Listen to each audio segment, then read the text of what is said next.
I did PPE, but I dropped the E after about a year.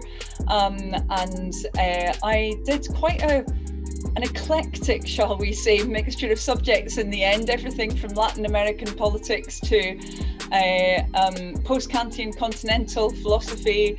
Did a dissertation, philosophy of mind, ethics.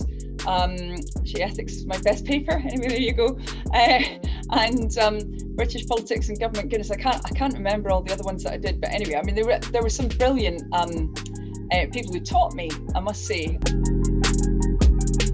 So I did a master's and PhD, and then I worked at, start off with London School of Economics, then King's College London, then Aston University, and then I was a member of the European Parliament for a couple of years, and then became elected as the MP for Oxford East, which is where I lived then and live now, and I'm speaking to you from Rose Hill, which is one of the kind of suburbs in the outskirts, really, a council estate in the outskirts of Oxford,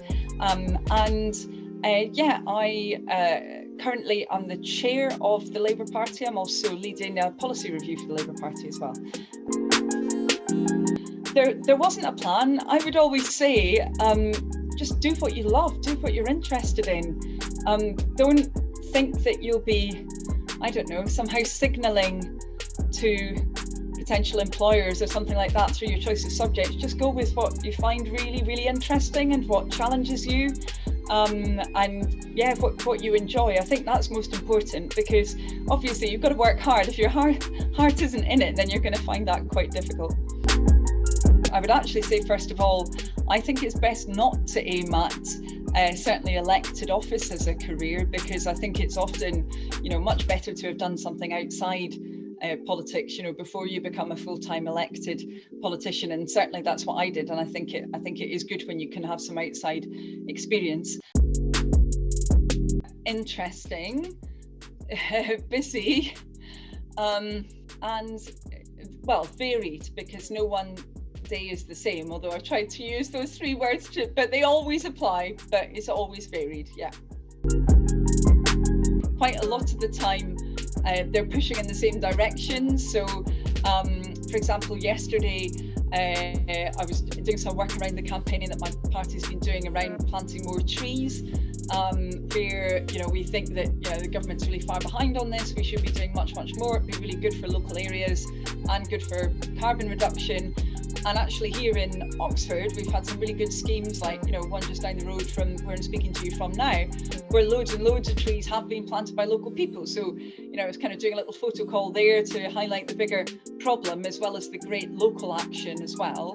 It's really, I would say, about kind of good time management, also having really good staff. So I've got some staff who work with me in Parliament, and some who work with me in our office in Oxford, which is on Transport Way in Cowley, and they're excellent at taking up people's issues and then kind of feeding them on to me. I would say to anyone, as you just asked, who's maybe thinking about this, and if they're wondering, is this for me? It absolutely is for you. The resources that you get at Oxford, the kind of teaching that you get, it is brilliant, it's fantastic, and there should be no social distinction in terms of who's able to access that. If academically you're in the right place, then you've got a right to be able to study here. If you are politically committed, if you want to see the world changing in a particular direction, and you want to try and do that yourself directly, which is what I think politics is all about, trying to improve things directly, then I think you need to be sure that it's for you. Now, how do you get that knowledge about whether it's something you're actually going to enjoy and be any good at? I think it is through volunteering, if you can. So if you don't, for example, like talking to people that you don't know, if you find that a very difficult experience, or you're not really very interested in what other people have got to say to you, then I would say that, politics is really not for you. In normal times, I would be out knocking on people's doors, what we call canvassing. So I'd be kind of going door to door, asking people what they think, pretty regularly, normally at least once a week, either here in Oxford East or maybe in other parts of the country. Now, there's some people who just hate doing that, and if you hate doing it, I just don't think that politics is for you, right? If you love doing it and you're interested in what people have got to say, and you want them to tell you if they've got any problems so you can try and do something about it, then it probably is more for you, and it probably is something that you'd be kind of better at, probably. So yeah, try it first, volunteer first. There's certainly lots of ways that people can get involved in my own political party. I'm sure it's the same for other parties as well, through engaging in that kind of campaigning, also by kind of performing different, what I'd call officer roles, things like being a local chair of the party or a youth officer, something like that, or an organiser for a ward. I've done all of those roles in the past, and really enjoyed them. That way you get a bit of experience, and again, you can work out whether this is something that you really want to do. There's so much that needs to be done. I mean, we need to make sure, I would say, first of all, that it's not just one way, that it's not just kind of broadcasting from any political party, that actually we're having a proper dialogue and discussion. That's what I always want to do. And I do think that just going out there and talking with people, there's no substitute for it. You get it from the horse's mouth.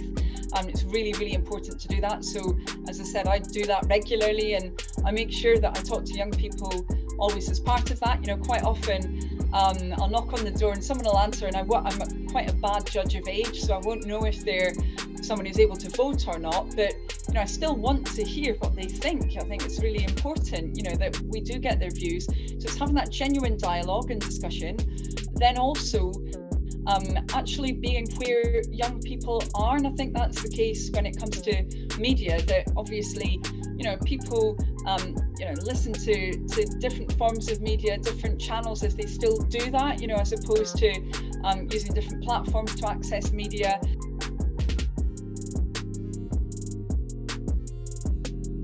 I'm not sure that I would recommend for students to cook them, although actually some of my favourite kind of curry is a jalfrezi, and I did actually, it's so funny that you say that, because you brought me back to not particularly beautiful surroundings when I was living in that shared house in Jericho, and tried to cook jalfrezi at that stage for one of my friends, and I ended up putting in far too much chili basically, and it was just like way too much. It was just uneatable.